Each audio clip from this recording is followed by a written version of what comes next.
Olá, olá, nobre causídico, seja muito bem-vindo, seja muito bem-vinda a mais uma aula do canal. E ó, muita atenção que hoje a gente vai falar de um tema bem interessante, bem importante, é um tema sensível que está acontecendo na rede, que é a questão da Juliana lá do The Noite. Ela está acusando o Otávio Mesquita, que também é apresentador da mesma emissora, de praticar contra ela um crime de estupro. E aí teve toda aquela repercussão, e eu vou fazer uma parte desses fatos e também do crime de estupro. São considerações importantes para que, quando você pegar um caso, você vai saber exatamente o que fazer, para onde ir, como desenhar a defesa. Eu vou tecer aqui comentários importantes da prática para que você entenda exatamente o que fazer e como fazer especificadamente, tá, nesse caso. E aí, ao longo aqui da nossa aula, eu vou trazer alguns vídeos informativos sobre o caso, mostrar o que aconteceu, vou abrir o Código Penal, questão de prescrição, vou fazer vários comentários para que você, ao analisar a aula, você consiga formar o seu entendimento para quando pegar um caso desse saber exatamente o que fazer. Perfeito? Bom, se você ainda não é inscrito no canal, já se inscreve agora mesmo, faz isso agora, ativa as notificações, toda vez que tiver uma aula nova, você já vai ser notificado. E ó, eu sou mentor na Academia Criminalista de Elite, tá? O que é Academia Criminalista de Elite? Eu quero que você se torne um sniper da advocacia. O que é o sniper da advocacia? Ele não perde nenhuma oportunidade. Quando chega o caso para ele, simplesmente pega o caso, sabe o que fazer, tem um bom resultado e começa a construir a carreira dele sólida, tá? Ele é advogado, ela é advogada. Por quê? Sabe exatamente o que fazer e quando fazer. Então, eu sou mentor na Academia Criminalista de Elite, que é a minha comunidade, e se você quiser, você pode fazer parte dessa comunidade. É composta por um grupo no WhatsApp, onde você pode 24 horas por dia tirar as suas dúvidas, mandou a sua dúvida lá, ou eu, um colega mais experiente, vamos te ajudar. Vou atender um flagrante agora, putz, o que eu faço? Vamos perguntar, qual o crime, doutor? Bom, já viu isso, já viu aquilo, então vai ser orientado da melhor maneira possível. E você, além das suas perguntas, você pode acompanhar a pergunta de outros colegas. Professor, não estou com nenhum caso por enquanto, não tem problema. Acompanhe a dúvida dos colegas.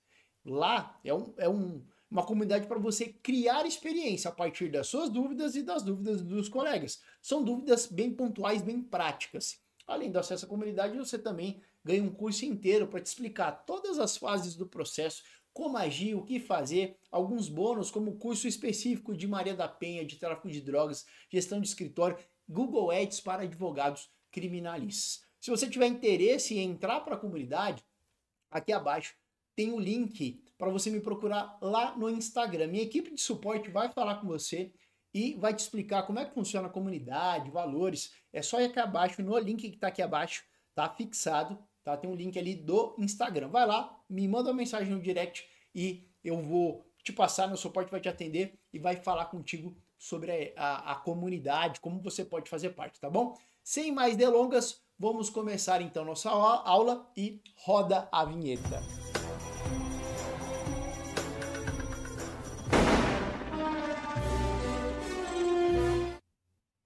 Vamos lá, pessoal, vamos lá. Começando a nossa aula aqui, tá? Eu quero trazer para vocês aqui, primeiro vamos contextualizar o que aconteceu, tá? Eu vou deixar em um primeiro momento aqui sem áudio, tá? Porque eu não sei se depois vai ter um problema, né? Vamos lá. Esse aqui é o vídeo na qual aconteceu. O Otávio Mesquita, ele entrou lá no programa do The Noite, né? E eles combinaram que ele entraria como o Batman, né? Içado assim. E aí a Juliana ia soltar o equipamento de segurança. Bom, esse aqui é o Danilo Gentili, tá? Do The Noite. E a Juliana, que está aqui no vídeo, ela vai aparecer já, ela foi soltar o equipamento de segurança e ela disse que nesse momento em que ela soltava o equipamento de segurança, vou dar play aqui no vídeo para vocês acompanharem, o Otávio Mesquita, que é esse que está içado aqui, ele teria passado a mão nas partes íntimas dela. E isso teria gerado. Aí, ó, esse aqui é o que aconteceu, ó, tá vendo? Ela até bate nele, chuta ele. E ali ele, ó, tá vendo? Bem aqui. Aí ele desce meio estabanado e tal. E aí ele pega, ela alega que ele teria pegado nas partes íntimas dela. E a cena se ocorre, tá vendo? Num contexto ali de brincadeira. Aí a cena continua e tal. Esse aqui foi o episódio que gerou essa acusação da Juliana essa da esquerda, contra o Otávio Mesquita, que é esse aqui. É esse o fato exatamente que aconteceu, essa cena, beleza?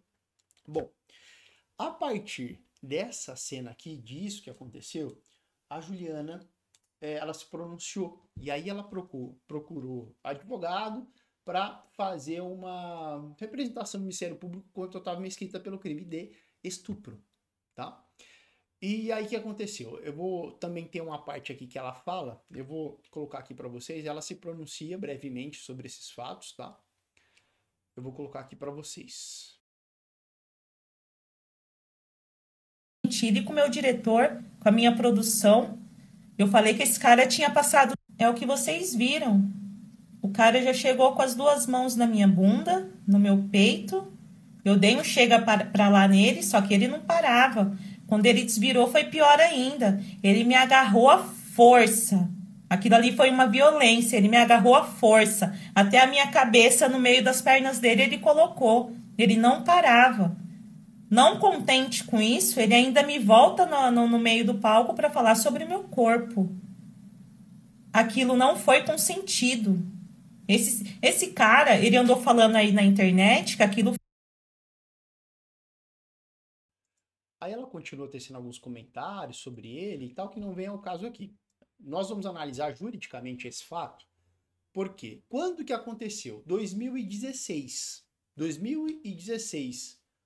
E aí você pode me perguntar, mas professor, 2016, será que 2016, né, passado tanto tempo, não estaria prescrita essa situação? Será que ainda assim poderia surgir essa acusação contra o Otávio Mesquita por estupro? E aí? Bom, a resposta é que ainda sim pode remanescer esse delito de estupro. Eu já quero fazer algumas análises técnicas aqui com vocês. Primeiro, vamos conversar sobre essa questão de prescrição. Porque pode ser que você tenha um cliente que ele seja ali apontado como o autor de um delito que aconteceu há 8 anos. E aí, como é que fica? Pode passar tanto tempo assim fazer essa acusação? E aqui eu quero que você, criminalista, né, advogada, preste atenção em uma situação que eu quero trazer do Código Penal. Bom, vamos lá. O Código Penal, ele traz no artigo 109, tá, as prescrições, né? Quando que um delito vai estar prescrito? Aí nós temos ali, quando você quiser entender, vai ser aqui esses intervalos aqui a depender da pena. Mas para você calcular aqui, você precisa ir exatamente no delito. Qual que é o delito que está sendo acusado? Como a Juliana, né, até então, ela não é vulnerável na acepção do que diz o Código Penal, que ela é menor de 14 ou uma pessoa que por alguma situação de saúde, né, tá fora das suas faculdades mentais, sofreu um acidente e se tornou incapaz, enfim, tem uma série de situações que podem tornar a pessoa vulnerável, não só a questão da idade, tá? E aí se você pegar a situação dela, cairia no 213 caput, que é aqui, ó. Constranger alguém mediante violência ou grave ameaça a ter condição carnal, praticar ou permitir com esse praticar ato libidinoso. Qual que é a pena aqui, se você pegar? 6 a 10 anos, tá? A pena desse delito é de 6 a 10 anos. E se você jogar no 109, você sempre vai levar em conta a pena máxima. Acredita, professor, que ele pega a pena máxima? Nunca. Ninguém vai pegar a pena máxima, né? Por mais grande que seja a folha de antecedentes, a reincidência. Mas é por aquilo que os tribunais se baseiam, na pena máxima, até que se tenha uma pena em concreto. E se você puxar no 109, a pena máxima ali é 10 anos, né? Vamos dizer hipoteticamente que a mínima é 6 e ele possa ficar ali entre 6 e 7 anos, caso seja condenado por esse delito. Então aqui, ó, em 12 anos é a prescrição, se o máximo da pena é superior a 4 e não exceda 8. É um intervalo ali aceitável, você vai pegar. Os tribunais não aceitam esse cálculo virtual. Vamos considerar que pela primariedade vai ser tanto de pena. Aí é uma prescrição que você vai calcular depois que vier a sentença. Né? Os tribunais têm rejeitado essa questão da prescrição virtual, que é antes da sentença você projetar mais ou menos o quanto de pena que ele vai receber para calcular se está prescrito ou não. Mas nesse intervalo fica bem ajustado no nosso caso, porque entre 4 e 8. O mínimo é 6, o máximo é 10. Eu acho que, eventualmente, se ele for condenado por esse crime, não deve passar de 8. Então a gente utilizaria esse intervalo de 12 anos. Então veja, 2015 mais 12, 2016, 15 ou 16, acho que foi 15. 15 mais 12 dá 2027. Então ainda assim estaria dentro do prazo prescricional. E ela poderia acusar depois de tanto tempo? Formalmente, processualmente pode, porque não está prescrito. Aí vai se apurar se ela tem razão, se os fundamentos têm razão. É um crime muito difícil de trabalhar, mas aí se apuraria esses 12 anos, tá? Com relação a ela, seria 12 anos, porque é de 6 a 10. E uma outra questão que eu quero trazer para vocês, que é importante a gente ter atenção também, é com relação ao estupro de vulnerável.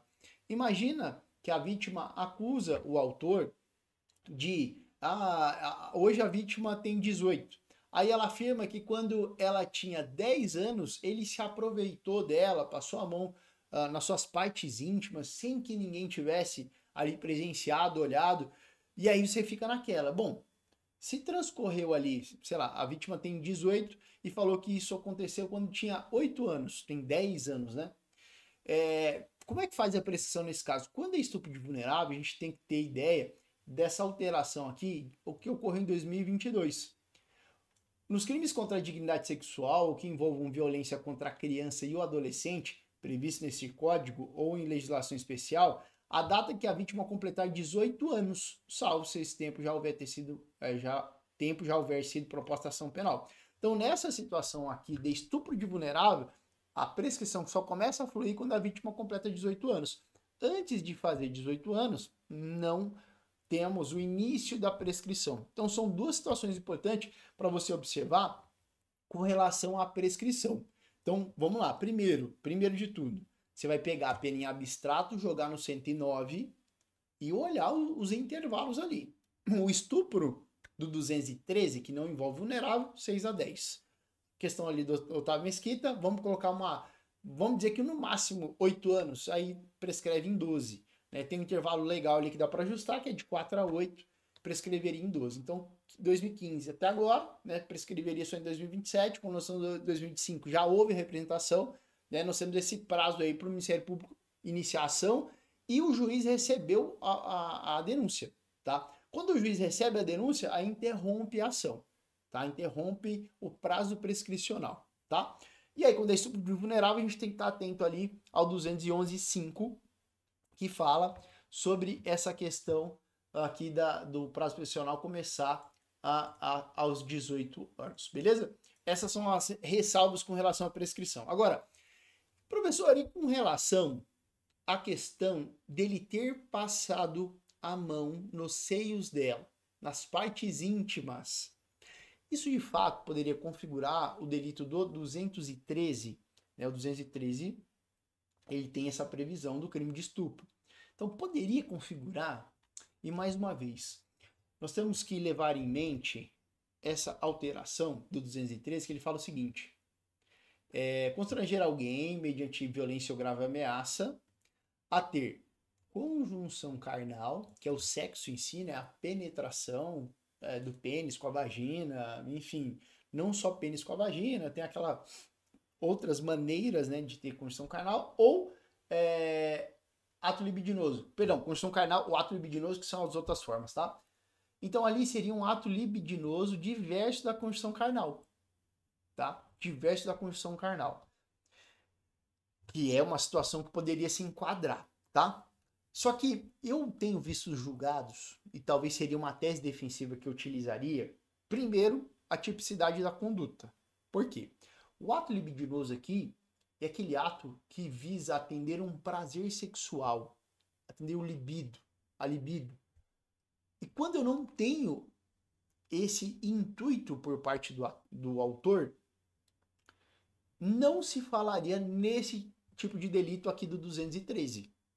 Quando eu não tenho esse tipo de intuito, objetivo.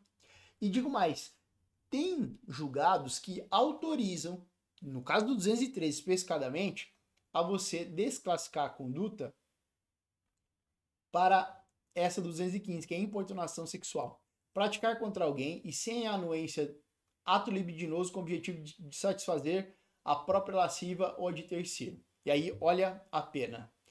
Muito menos pior. Eu digo que se você enfrentar um caso desse, tá difícil para trabalhar, uma opção seria a questão da importunação sexual e pedir a desclassificação. Até porque o 213, ele exige aqui no verbo núcleo do tipo, praticar esses atos aqui mediante violência ou grave ameaça, que não me parece ser o caso ali. Não tem violência e não tem grave ameaça. Portanto, eu tentaria, como uma das teses, não a principal seria a tipicidade da conduta, mas essa aqui, ó, violação sexual mediante fraude, né? Ter condição carnal ou praticar outro ato libidinoso com alguém mediante fraude ou outro meio de que impeça ou dificulte a livre manifestação da vontade da vítima, tá? Ali eu tentaria... Opa, perdão. Aqui é violência sexual mediante... É importunação sexual, 215A. Praticar contra alguém e sem anuência ato libidinoso com o objetivo de satisfazer a própria lasciva ou a de terceiro, tá? Que aí seria a pena de reclusão. Seria um viés que eu tentaria trabalhar nesse caso, tá? Porque é possível você pleitear essa desclassificação nesse caso. Só que muita atenção, tá? Tem uma situação muito importante que talvez você possa me indagar. Professor, seria possível trabalhar essa mesma tese da desclassificação da importunação, né, do estupro para a importunação no caso de vulnerável? Não. E a resposta é não, tá? Na jurisprudência não se admite a tentativa de desclassificação do 217A, que é aqui, ó, né? Aqui é a questão que envolve vulnerável. O 217 não permite a desclassificação para o delito do 215A, tá? Quando envolver vulnerável, essa tese não é aceita. Os tribunais já têm entendido que quando envolver vulnerável, não é possível desclassificação para o 215A, tá? Então veja, o 215, que é importunação, não tem conjunção. É só ato libidinoso. E tem que envolver maior. Se envolver vulnerável, que é a figura do 217A, não é possível pedir ou pleitear a desclassificação para o 215A, tá? Essa é uma diferença bem importante, você tem que ter em mente quando você for trabalhar esse tipo de delito, que essa desclassificação nesse tipo não é possível, tá? Não, infelizmente, não vai ser possível. Bom, e aí, eu chamo a sua atenção para algumas situações que quando você trabalhar esse tipo de delito, você tem que ficar atento e atenta, né? E eu vou fazer algumas anotações aqui importantes que você deve observar para tudo dentro desse contexto quando você for fazer a defesa dentro desse delito. Por quê? É dificílimo de trabalhar. Você tem a questão da vítima, os sentimentos da vítima. O advogado ele não pode passar por cima de tudo isso e defender o cliente a qualquer custo, inventando história, ou tentando manipular a vítima e os seus sentimentos por conta desse delito. Eu sempre prego que você deva atuar com a ética, com a moral. E, assim, quando você observar esse tipo de delito, é importante que você observe algumas situações aqui que eu vou trazer como um olhar 360, um olhar defensivo 360 para formular a melhor defesa possível, tá? Eu vou trazer aqui agora para vocês algumas situações que você deve observar, tá? Eu observaria, se eu fosse você, olharia para isso que é muito importante para formular uma defesa, tá? Vou fazer algumas anotações aqui. Vamos lá. Professor, o que você olharia? Vamos lá. 1. O contexto. Minha letra é bem feia, tá? Por isso eu sou advogado, parece que eu sou médico. Mas o contexto, ele é muito importante. Por que o contexto é importante, professor? Imagina só. A vítima, ali, qual que é a rotina dela? Imagina que é um caso de estupro de vulnerável. E a vítima fala que ficava sozinha na casa. E aí você indaga na audiência, quando que aconteceu isso? Ah, foi de manhã, quando eu estava em casa. Eu estava de manhã em casa, numa quarta-feira. E aí, o que é importante o contexto, tá? Que é essa... Peraí, essa questão importante do contexto. Por exemplo, a vítima fala que foi pela manhã. Só que aí você faz perguntas do contexto, de como é o dia a dia da vítima. Deixa eu trocar a letra aqui, cadê a cor? Aqui. E aí você, ao pegar ali a vítima, você descobre que pela manhã ela estudava. Ou seja, não é possível estar de manhã com o réu, porque ela estudava. Nesse horário ela estava estudando. Olha que contexto importante. Entendeu? Por exemplo, vamos imaginar ali que a vítima falava que outras pessoas moravam em casa, tá?